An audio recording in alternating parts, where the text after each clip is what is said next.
Hello guys, नमस्कार। कैसे हैं आप सब लोग? मुझे उम्मीद है गाइस आप सभी अच्छे होंगे और आपकी स्टडी पहले से और अच्छी चल रही होगी गाइस। तो जल्दी से एक बार सब लोग आ जाइए। मैं आपका स्वागत करता हूं इंडिया के लार्जेस्ट ऑनलाइन एजुकेशन प्लेटफॉर्म पर गाइस। तो जल्दी से सब लोग आ जाइए और आज के एक और स्मार्ट सेशन को स्टार्ट करेंगे गाइस। तो जैसे कि गाइस आपको स्क्रीन पर दिख रहा है कि एक अलर्ट अलर्ट बेसिकली क्या है कि आपका 25 तारीख को प्राइस बढ़ने वाले थे सब्सक्रिप्शन के लिए, बैचेस के लिए। तो गाइज अभी वो एक्सटेंड हो गया एक वीक के लिए गाइज। तो आप जल्दी से जल्दी आप एनरोल कराइए, जिससे कि आप उस पर्टिकुलर एक्सटेंशन का फायदा उठा सके गाइज और अपनी स्टडी को कंटिन्यूअसली कर पाए गाइज। ठीक है। तो गाइज आपको एनरोल करते समय मेरा ये कोड यूज करना है गाइज, YSS10, जिससे आपको 10% का डिस्काउंट भी मिलेगा गाइज। और जो अपकमिंग बैचेस प्रेजेंट होने वाले जून 2021 के लिए गाइज, तो आप इसके लिए जरूर एनरोल करा लीजिए और मेरा कोड यूज करके 10% डिस्काउंट पाएं और फायदा उठाइएगा इस चीजों का। ठीक है। जल्दी से मैं एक ब्रीफ इंट्रोडक्शन अपना दे रहा हूं। तो मेरा ब्रीफ इंट्रोडक्शन में मेरा नाम है योगेश शर्मा और मैंने क्वालिफिकेशन में गाइज BSc IT MC और ओरेकल सर्टिफिकेशंस किए हुए गाइज। 8 से ज्यादा सालों का टीचिंग का एक्सपीरियंस हो गया गाइज और मैंने कई सारे स्टूडेंट को गाइड किया हुआ है। मैं गाइड क्यों कर सकता हूं? क्योंकि मैंने खुद भी कई सारे एग्जाम्स को क्रैक किया हो। तो मुझे पता है गाइज कि किसी भी एग्जाम के लिए क्या तैयारी करनी पड़ती है, क्या स्ट्रेटजी और प्लानिंग बनानी पड़ती है। वो हर चीज में उनको गाइड करता हूँ, जिससे स्टूडेंट को बहुत फायदा मिलेगा। और गाइज यहाँ पर आप इस लिंक का एक्सेस करेंगे तो इससे आप मुझे अनअकैडमी के प्लेटफॉर्म पर गाइज फॉलो भी कर सकते हैं। तो guys just follow me guys. ठीक है। चलिए जल्दी से मैं अपना टाइम टेबल आपको बता देता हूँ। तो देखिए, मंडे टू फ्राइडे जो मेरी क्लासेस होती है, रेगुलर क्लासेस होती हैं, वो 10 बजे, 3 बजे और 5 बजे, तीन टाइमिंग में होती है। 10 बजे मेरी क्लास होती है ICT for UGC net paper first on YouTube पर गाइज। और 3 बजे मेरी क्लास होती है computer science paper 2 on YouTube पर। एंड 5 बजे मेरी क्लास होती है computer science paper 2 on Unacademy platform पर गाइज। तो ये मेरा मंडे टू फ्राइडे का शेड्यूल है। और सैटरडे संडे में गाइज मैं रीजनिंग की क्लासेस लेता हूँ आपके लिए। 2-2 घंटे के, 2.5-3-3 घंटे के सेशंस लेके आता हूँ, जो आपके लिए बहुत ज्यादा बेनिफिशियल होते हैं लॉजिकल रीजनिंग के लिए गाइज। तो गाइज आप मुझे फॉलो करिए, जिससे आपको चीजें परफेक्टली पता चलती रहेंगी गाइज। और अन अकेडमी के प्लेटफॉर्म पर आप जो भी कोर्स परचेज करना चाहते हैं, जल्दी से उसका सब्सक्रिप्शन आप ले लीजिए। तो सब्सक्रिप्शन गाइज कैसे लेना होता है, उसके लिए प्रॉपर मैं स्ट्रेटजी आपको बता दे रहा हूँ कैसे करना है। सबसे पहले गाइज आपको अन अकेडमी लर्निंग ऐप को प्ले स्टोर से क्या करना है, इंस्टॉल करना है। इंस्टॉल करने के बाद आप देखेंगे ऐसी एक विंडो प्रेजेंट होने वाली है। तो यहाँ पर तो 3 लाइनें हैं, इस पर से क्लिक करके आपको अपना गोल सेलेक्ट कर लेना है। अब देखिए, गोल आपका NTA UGC नेट भी हो सकता है, bank, SSC, railway, UPSC, means कुछ भी हो सकता है, गेट वगैरह। तो जो भी आप गोल आपका है उसको आप सेलेक्ट करिए। तो अभी हम लोग NTA UGC नेट की बात कर रहे हैं गाइज। तो इस पर क्लिक करेंगे, देन आप गेट सब्सक्रिप्शन पे क्लिक करोगे। उसके बाद देखेंगे तो आपके पास में मंथली प्लान प्रेजेंट हो चुके हैं, 1, 3, 6, 12 महीने के प्लान्स प्रेजेंट हैं। बट अब ये एक और प्रॉब्लम है कि हम कौन सा प्लान परचेज करें। तो गाइज मेरी गाइडेंस रहेगी आपके लिए कि अगर आप NTA UGC नेट की तैयारी करते हैं तो उसके लिए आपको डेडिकेटेड टाइम चाहिए। तो कम से कम आपको 12 महीने का सब्सक्रिप्शन तो लेना ही चाहिए गाइज। इसकी प्राइस देखो, अभी भी ओल्ड वाली प्राइस है 111550। बट आपको गाइज ये भी पे नहीं करना है। अगर गाइज आप मेरा ये कोड यूज करेंगे, रेफरल कोड यूज करेंगे, तो इस पर भी आपको 10% डिस्काउंट मिलेगा। तो अप्लाई करके देखते हैं, YSS10 और नेक्स्ट पे क्लिक करेंगे। देन आप देखेंगे यहाँ पर अप्लाई हो चुका है और मेरी प्राइस क्या हो चुकी है, 10,395 हो चुकी, जो कि पहले कितना था, 111550 गाइज। तो ये अभी गाइज ओल्ड प्राइजेस पे भी 10% डिस्काउंट है। तो गाइज प्राइस हाइक हो गए, उससे पहले पहले आप सब्सक्राइब कर लीजिए, आपके लिए बेनिफिट होगा। जैसे आप प्रोसीड टू पे पर क्लिक करते हैं तो ये आपके पेमेंट मेथड्स आपके सामने प्रेजेंट हो चुके गाइज। तो आप जो भी मेथड आप यूज करते हैं उसके थ्रू आप पेमेंट कर सकते हो और अपने सब्सक्रिप्शन को कंटिन्यू करके आप अपनी स्टडी को लगातार बरकरार रख सकते हैं गाइज। तो ये सब आपके अच्छे के लिए है गाइज, और आप टाइमली अपनी स्टडी को कंटिन्यू कर पाए।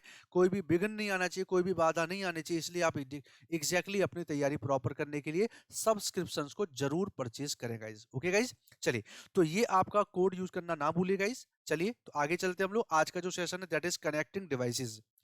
तो पेपर फर्स्ट में जो एक नेटवर्किंग चैप्टर होता है गाइज, और नेटवर्किंग चैप्टर के अंदर जो कनेक्टिंग डिवाइसेस होती है, जैसे हब, स्विच, ये सारी चीजें, हर चीज आज की क्लास में गाइज हम लोग परफॉर्म करने वाले हैं। ठीक है।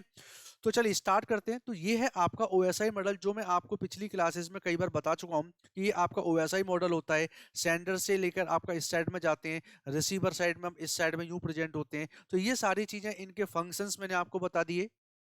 मैंने इनके प्रोटोकॉल्स आपको बता दिए, बट आज जो गाइज रिक्वायरमेंट है वो किसकी है, आपकी कनेक्टिंग डिवाइसेस की। तो गाइज अपने को यहाँ पर परफेक्टली देख लेना है कि कौन सी डिवाइस आपके कौन सी लेयर के अंदर काम करती है, ये मोस्ट इंपॉर्टेंट है जानना। जैसे फिजिकल लेयर की अगर बात करें तो देखो फिजिकल लेयर में आपका हब काम करता है, आपका मॉडेम भी काम करता है, आपका रिपीटर भी काम करता है। बट गाइज एक बात आप देख रहे हो यहाँ पर, एक बात कौन सी है, जो है आपकी गेटवे। तो गाइज गेटवे देखिए आपकी एक ऐसी इकलौती डिवाइस है जो आपके सारे के सारे लेयर्स में अपना फंक्शन परफॉर्म करती है। तो कई बार गाइज ये क्वेश्चन ये पूछा जाता है कि कौन सी ऐसी डिवाइस है जो आपके हर यानी सारों सातों लेयर के अंदर परफॉर्म करती है, तो आंसर आप बता सकते हो कौन सा आपका गेटवे है। ठीक है, ऐसी डाटा लिंक लेयर के अंदर आपका ब्रिज डिवाइस काम करती है, स्विच भी काम करती है और गेटवे भी। और राउटर आपका जो गेटवे नेटवर्क लेयर के अंदर आपका राउटर डिवाइस होती है वो काम करती है। तो गाइज ये बेसिकली काम करती क्या है, इनका बेसिकली फंक्शन क्या होता है, वो हर चीज हम लोग आगे जानेंगे गाइज। तो जुड़े रहिए गाइज, आप तक अंत तक जुड़े रहिए। चलिए आगे चलते गाइज, इन सभी डिवाइसेस के बारे में पता करते हैं। तो सबसे पहली डिवाइस क्या होती है आपकी गाइज, गेटवे। तो गेटवे का जो बेसिक फंडामेंटल है, फॉर एग्जांपल कि अपने सामने ये एक रूम है, अपने पास एक रूम है और ये है उसका गेट है। तो अब यहाँ पर आपका एक दरवाजा लगा हुआ है ये, ठीक है, ये मान लीजिए अपना गेट लगा हुआ है। तो अंदर और बाहर के जो टेम्परेचर होगा उसमें डिफरेंस होगा कि नहीं होगा बताओ। जब हम अंदर होंगे तो टेम्परेचर अलग हो सकता है और बाहर होंगे तो टेम्परेचर अलग हो सकता है। कहने का मतलब जब हम इस गेट से इधर बाहर आते हैं तो अपना माहौल चेंज होगा, और जब इधर से बाहर से अंदर जाते हैं तो भी माहौल चेंज होगा, मतलब इन्वायरमेंट क्या होगा, चेंज होगा। जैसे ही हम इस अंदर के माहौल से बाहर के माहौल में आते हैं तो हमें बाहर की प्रॉपर्टीज और प्रोटोकॉल्स को यूज करना पड़ेगा, और जब हम बाहर के माहौल से अंदर के माहौल में जाते हैं तो अंदर की प्रॉपर्टीज और आपके प्रोटोकॉल्स को यूज करना पड़ेगा। मतलब कहने का ये है कि एक नेटवर्क आपका सपोज ये वाला है और दूसरा नेटवर्क सपोज आपका ये वाला है।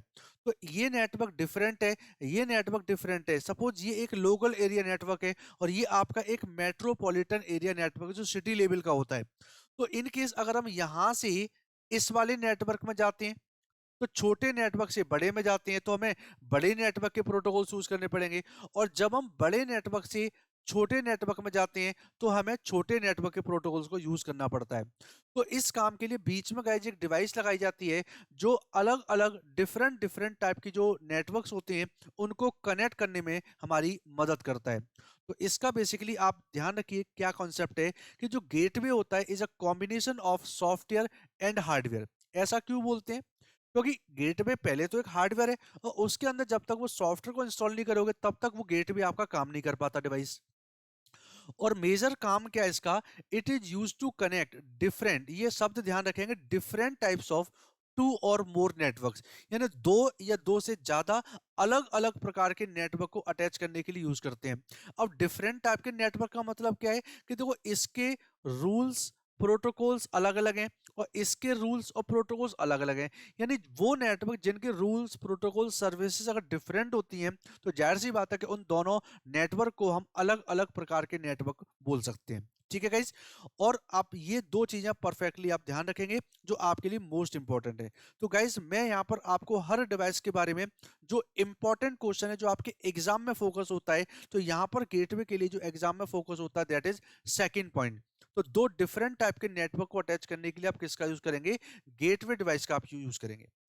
अब ये तो डिफरेंट की बात हो गई, बट अगर गाइस अगर आपके मान लो नेटवर्क सेम टाइप के हो गए तो सेम टाइप के नेटवर्क का डिफरेंट क्या होता है पर कॉन्सेप्ट, तो सेम टाइप के जो नेटवर्क होते हैं उनके अंदर रूल्स रेगुलेशंस आपके दोनों नेटवर्क में सेम होंगे, तभी उनको सेम बोलते हैं। अगर रूल्स प्रोटोकॉल्स अगर डिफरेंट है देन उनको हम लोग डिफरेंट नेटवर्क बोल देते हैं। तो सेकंड जो डिवाइस आ रही है दैट इज अ ब्रिज। तो देखिए ब्रिज का जो काम होता है बेसिकली, सपोज दैट कि हमारे पास में एक बस टोपोलॉजी है ये, और यहाँ पर मल्टीपल सिस्टम अटैच हैं आपके, ये आपके यहाँ पर चार सिस्टम अटैच हो गए, और चार सिस्टम सपोज दैट मैंने ये और भी अटैच कर दिए इस तरीके से। अब देखो यहाँ पर नंबर डाल दिए 1 2 3 4 5 6 7 और 8। अब सपोज कि ये वाला सिस्टम अगर इसको डेटा भेजता है, तो एक बात बताओ जब ये नेटवर्क में डेटा इस केबल में जाएगा तो ये डेटा तो आपका आगे तक जाएगा, जबकि डेटा सिर्फ मुझे यहीं तक भेजना, तो आगे मैं क्यों भेजूं? तो इस केस में क्या होता है, ये एक पूरा का पूरा जो नेटवर्क है, इसको क्या बोलते हैं गाइज, हम लोग लोकल एरिया नेटवर्क बोलते हैं। यहाँ पर बीच में एक काम करते हैं, हम एक डिवाइस कनेक्ट करेंगे जिसका नाम रखेंगे हम, ये है आपका ब्रिज। तो इस ब्रिज में क्या होता है, एक कनेक्टर आपका ये वाला होता है और एक कनेक्टर आपका ये वाला होता है। तो इस वाले कनेक्टर के पास ये जो आपके सिस्टम है, इन सब के आईपी एड्रेसेस प्रेजेंट होते हैं, है ना। इसके पास होंगे 1, 2, 3 और 4 सिस्टम के। और इस वाले कनेक्टर के पास में ये आगे के जो केस हैं उनके प्रेजेंट होंगे, यानी कि 5, 6, 7, 8 के आईपी एड्रेसेस प्रेजेंट होते हैं।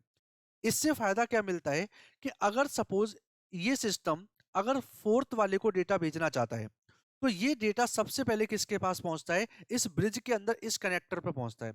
अब ये कनेक्टर देख लेता है कि किसके पास में डेटा जा रहा है, 4 के पास में। तो क्या 4 सिस्टम का मेरे पास आईपी एड्रेस है? हाँ है। तो ये आपका डेटा इसको दे देता है, बाकी आगे इसको ट्रैफिक को नहीं भेजेगा।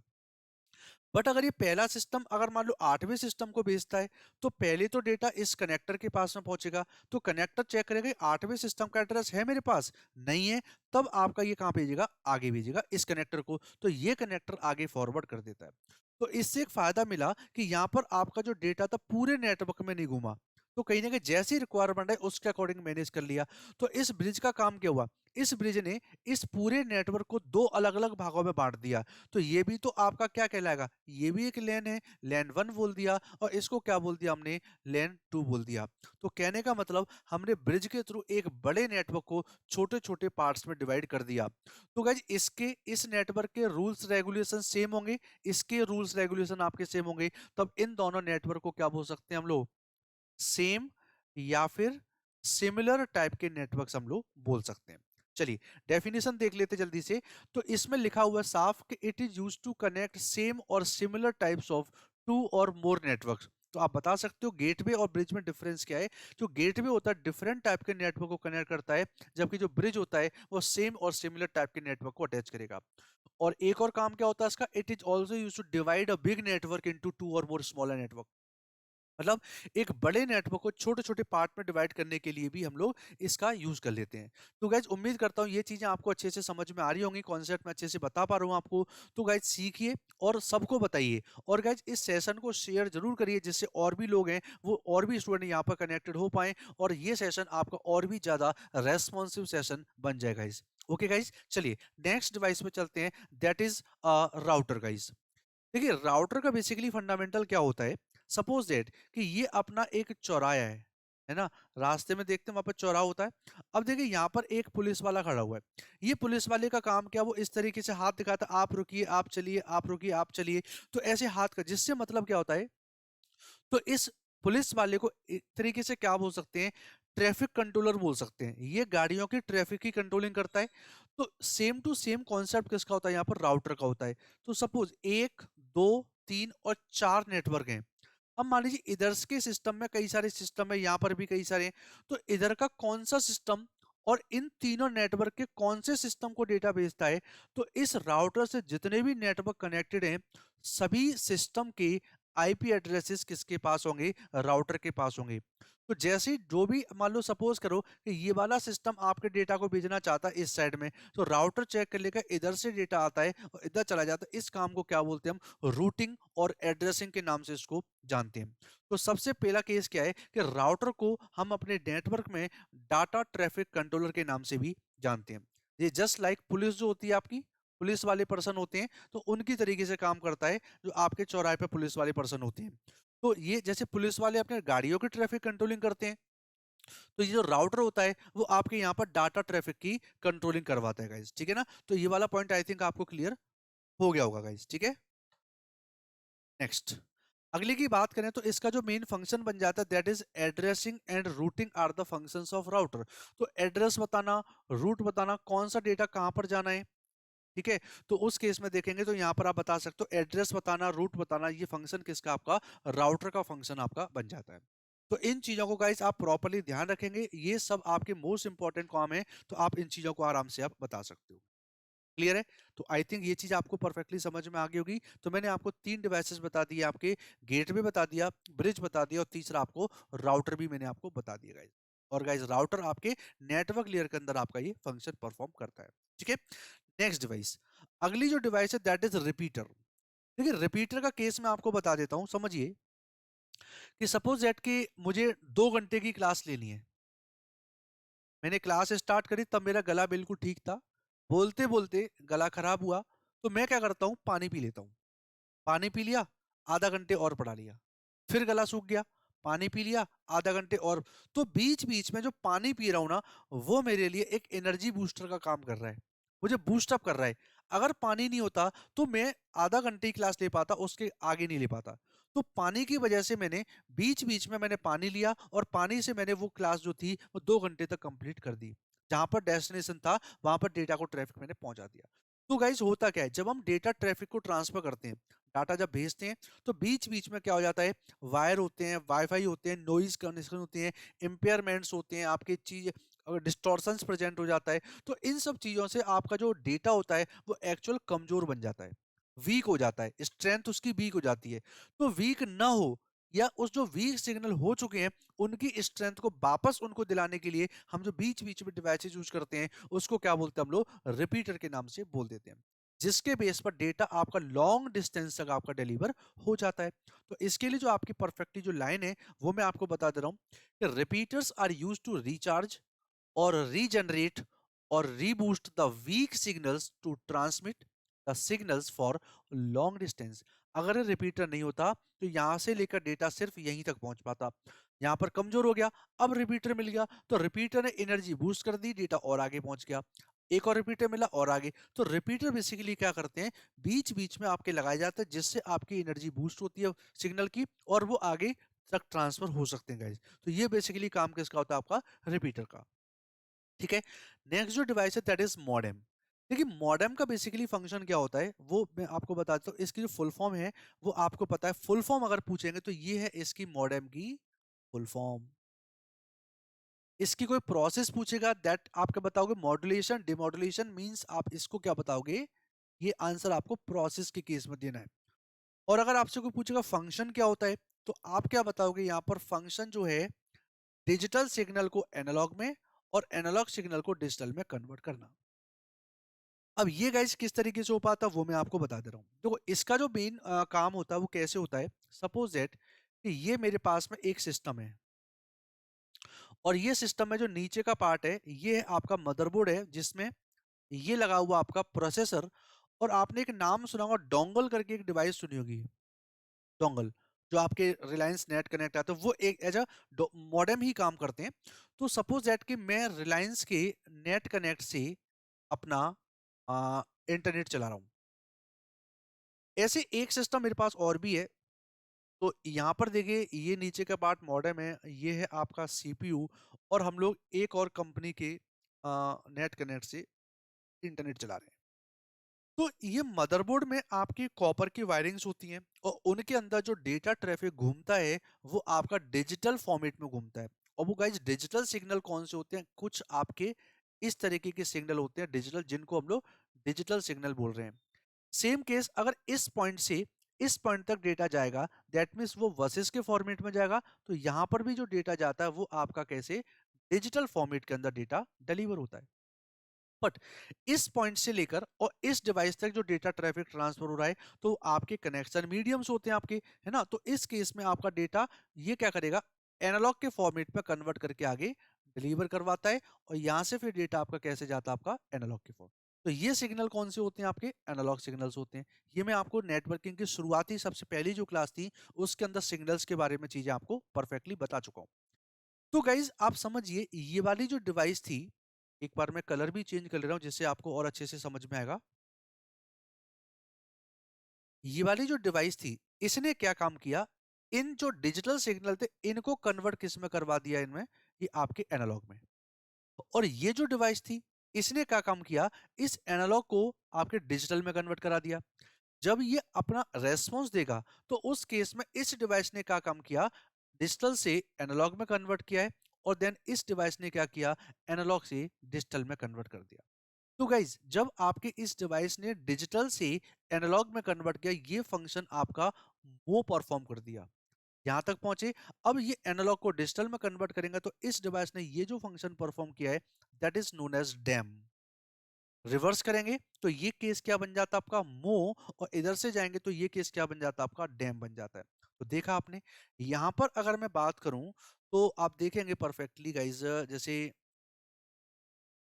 ये जो डिवाइस थी, इस डिवाइस ने जो परफेक्टली काम जो परफॉर्म कर दिया है, वो क्या परफॉर्म कर दिया, मो प्लस डैम। तो यहाँ पर बोला जाए मो और प्लस डैम, तो इसको कंबाइनली क्या बोल सकते हैं हम लोग, मोडेम बोल सकते हैं। तो यही काम था। मो का मतलब क्या होता है, डिजिटल टू एनालॉग में कन्वर्ट करना। तो आपका पूछा भी जाता है कि मॉड्यूलेशन बेसिकली क्या होते हैं, कि डिजिटल टू एनालॉग में कन्वर्ट कर देना, और अगर डीमॉड्यूलेशन की बात करेंगे तो एनालॉग से डिजिटल में कन्वर्ट कर देना। तो ये आपकी जो चीज है आपको ध्यान रखनी है, आपके एग्जाम के अंदर मोस्ट इंपॉर्टेंट कॉन्सेप्ट है, आप बता सकते हो। तो उम्मीद करता हूँ गाइज ये सेशंस आपको अच्छे लग रहे होंगे गाइज, और आपको एक इंफॉर्मेटिव सेशंस है आपके लिए, और अच्छी सी आपके एग्जाम में नॉलेज जो आपकी आने होती है, वो सब मैं आपको यहाँ पर देने की कोशिश कर रहा हूँ गाइज। तो हम लोग क्या देख लिए, मॉडेम देख लिए गाइज। नेक्स्ट, अब जो डिवाइस बच रही है वो डिवाइस कौन सी है, एक तो आपका हब, और एक है आपका गाइज यहाँ पर स्विच डिवाइस। अब इनको हमें देखना है। तो गाइज इनको जब देखते हमने टोपोलॉजी पढ़े थे गाइज, तो टोपोलॉजी के अंदर आपने देखा था स्टार टोपोलॉजी होती है, उसके अंदर हम लोग हब और switch as a central device हम यूज कर सकते हैं। तो देखिए यहाँ पर बेसिकली मैं आपको बताऊं कि अब अगर हब की बात करते हैं, तो हब जो होता है आपका यहाँ पर कुछ इस तरीके से आपके कनेक्शंस होते हैं आपके पीछे की साइड में, और ये सब चीजें आपस में कनेक्टेड होती हैं एक पर्टिकुलर एक सेंट्रल केबल से। ऐसा कुछ आपका कनेक्शन होता है हब के अंदर। जबकि स्विच के अंदर गाइस एक डिफरेंट केस होता है, यहाँ पर ये जो कनेक्टर्स होते हैं आपके सिस्टम अटैच कर सकते हो, तो यहाँ पर एक ऐसा केस है। तो देखिए, दिखने में ऊपर से हब और स्विच लगभग एक जैसे ही लगते हैं, आपके ये आपके जो RJ45 कनेक्टर्स होते हैं, लैन वैन पोर्ट्स होते हैं आपके इसके अंदर, सेम केस यहाँ पर भी है। पर डिफरेंस क्या है, तो पहला डिफरेंस जो प्रेजेंट है, यहाँ पर अगर मैं सिस्टम अटैच करूंगा, ये सिस्टम एक, ये सिस्टम एक, ये सिस्टम एक ही, तो इस सारे के सारे सिस्टम जो है वो अंदर ही अंदर आपकी कौन सी कनेक्शंस प्रेजेंट हैं, तो जो हब होता है वो अंदर ही अंदर आपका बस टोपोलॉजी यूज करता है। ठीक है, बस टोपोलॉजी यहां पर यूज की जाती है फॉर पोर्ट कनेक्शन। इसके लिए ये जितने भी पोर्ट्स हैं इनको इंटरनली आपस में कनेक्टेड करने के लिए आप इस तरीके का प्लेटफॉर्म जो यूज करते हो, आप जानते हो कि बस टोपोलॉजी के अंदर ऐसा ही सेंट्रल केबल होता है, उस सेंट्रल केबल से सारे सिस्टम आपस में अटैच कर दिए जाते हैं। जबकि यहाँ पर आपने अभी अभी देखा था कि हम लोग स्विच के अंदर जो काम करते हैं, जितने भी सिस्टम यहाँ पर अटैच करते हैं, वो आपके किसी टोपोलॉजी में नहीं, यहाँ पर प्रॉपर तरीके से जो एक्सेस होता है, एक एड्रेस का नाम आप सुने होंगे, मैक एड्रेस, जिसको क्या बोलते हैं, मीडिया एक्सेस कंट्रोल के नाम से इसको जाना जाता है। तो यहाँ पर जो कनेक्शन होते हैं वो आपके मैक एड्रेस के थ्रू होते हैं। तो इससे एक बेनिफिट मिला। यहाँ पर कंडीशन क्या है कि अगर सपोज दैट, यहाँ पर अगर आप लोग करते क्या हो, जैसे मान लीजिए अगर ये वाला सिस्टम जो है और इस वाले सिस्टम को अगर डेटा भेजता है, तो ये डेटा आपका इस केबल में होके सभी के पास में जाएगा। तो बीच वाले जो सिस्टम है वो भी जो डेटा चोरी कर सकते हैं ना, दैट मीन्स ये जो आपका हब होता है वो आपका अनसिक्योर्ड मीडियम प्रोवाइड कराता है, अनसिक्योर्ड मीडियम देता है ये। जबकि यहाँ पर जो केस प्रेजेंट होगा, ये एक्चुअली एक नंबर है यहाँ पर, ये आपका क्या है, यहाँ पर सिक्योर्ड मीडियम देता है। ये सिक्योर क्यों देता है, क्योंकि अगर ये सिस्टम इसको डेटा भेजेगा तो उसी के मैक एड्रेस पे भेजेगा, बाकी सिस्टम को पता भी नहीं चलेगा। दैट मीन्स जो आपके स्विच होते हैं आपके सिक्योर्ड मीडियम आपको प्रोवाइड कराते हैं। अगला जो केस है, पॉइंट नंबर 3, अब सोचो अगर ये पहला सिस्टम इस लास्ट वाले सिस्टम को अगर डेटा भेजता है, तो कितने सेंडर होंगे और कितने रिसीवर होंगे। तो यहाँ पर सेंडर तो एक ही होगा, पर रिसीवर कितने हो सकते हैं आपके यहाँ पर, मैनी रिसीवर आपके हो सकते हैं। तो ये ट्रांसमिशन कौन सा बन गया, वन टू मैनी के नाम से इसको बोल सकते हैं। तो इसको क्या बोलते हैं, वन टू मैनी, यानी हब जो होता है वो आपका one two many transmission perform करता है। जबकि इस वाले केस में क्या होता है, एक ही सेंडर होता है एक ही रिसीवर, तो वन टू वन, यानी इसको क्या बोलते हैं, ये आपका वन टू वन हमें परफॉर्म करता है। इसी वजह से क्या मिलती है हमें यहाँ पर, सिक्योरिटी मिल जाती है। चौथा जो केस होता है, इस ट्रांसमिशन का नाम क्या होता है, तो हब जो होता है वो क्या परफॉर्म करता है, इसको क्या बोलते थे गाइस हम लोग, ब्रॉडकास्टिंग के नाम से इसको जानते हैं। वन टू मैनी को क्या बोलते हैं, ब्रॉडकास्टिंग। और यहाँ पर जो होता है इसको क्या बोलते हैं गाइज हम लोग, यूनिकास्टिंग के नाम से इसको जाना जाता है। पांचवा पॉइंट जो प्रेजेंट है वो बेसिकली क्या होता है, हब की बात करेंगे। तो हब को यूज कब करते हैं, हब को यूज तब करते हैं गाइज जब डेटा हमें हर पर्सन को भेजना है नेटवर्क में, every person, when data sharing to all. जब डेटा सबको शेयर करना है देन आपके लिए हब बेस्ट है। बट इसकी अगर बात करें तो ये सेलेक्टेड कैंडिडेट्स को भेजता है, यहां पर भेजता है कि स्विच का जो केस होता है सेलेक्टेड कैंडिडेट्स है ना, तो selected candidates with security, data sharing to, data sharing to selected candidates, मतलब सिस्टम बोल सकते हो, विद सिक्योरिटी। ये एक और पॉइंट, अपने एग्जाम में ये तीनों पॉइंट आपके पूछे जाते हैं।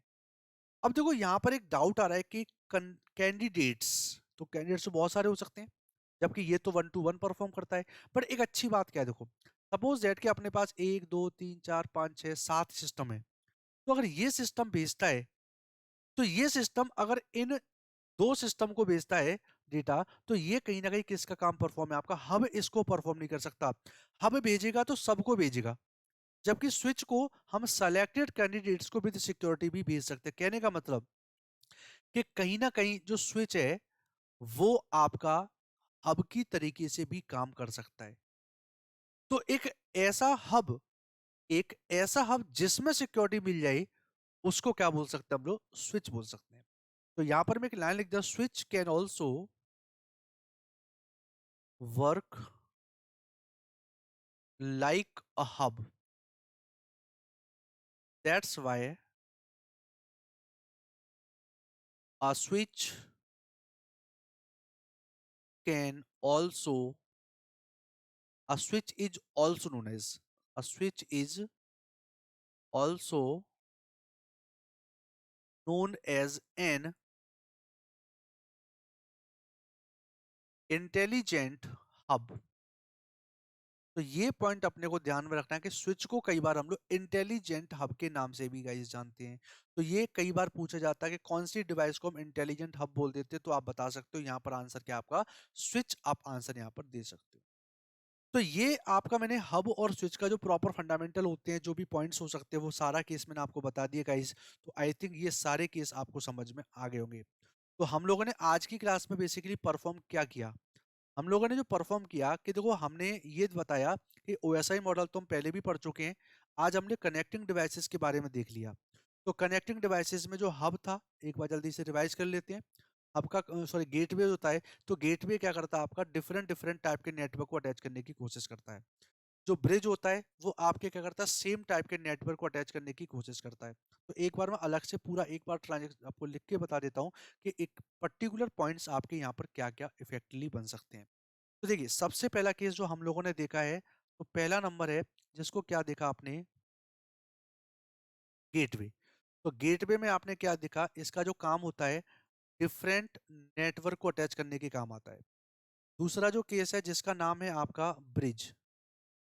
तो ब्रिज का जो काम होता है यहाँ पर आपका सेम या फिर बोल सकते हैं सिमिलर, सिमिलर मैं थोड़ा सा इरेज करूंगा, स्पेलिंग मिस्टेक हो गया मुझसे। हाँ अब ठीक है आई थिंक। हाँ, इसको सिमिलर टाइप्स के नेटवर्क को अटैच करने के लिए, और इसका काम क्या होता है, एक बड़े नेटवर्क को डिवाइड करने के लिए भी यूज करते हैं। तीसरा जो डिवाइस है जिसका नाम था आपका राउटर। तो राउटर का बेसिकली काम क्या होता है, एड्रेसिंग एंड राउटिंग, एड्रेस बताना, राउटिंग बताना, और इसको बोलते हैं क्या हम लोग, डाटा ट्रैफिक कंट्रोलर के नाम से भी इसको जाना जाता है। चौथी डिवाइस थी आपकी रिपीटर। तो रिपीटर क्या करता है, सिग्नल की बूस्टिंग करता है, सिग्नल बूस्टिंग, जिससे क्या होता है, ट्रांसमिशन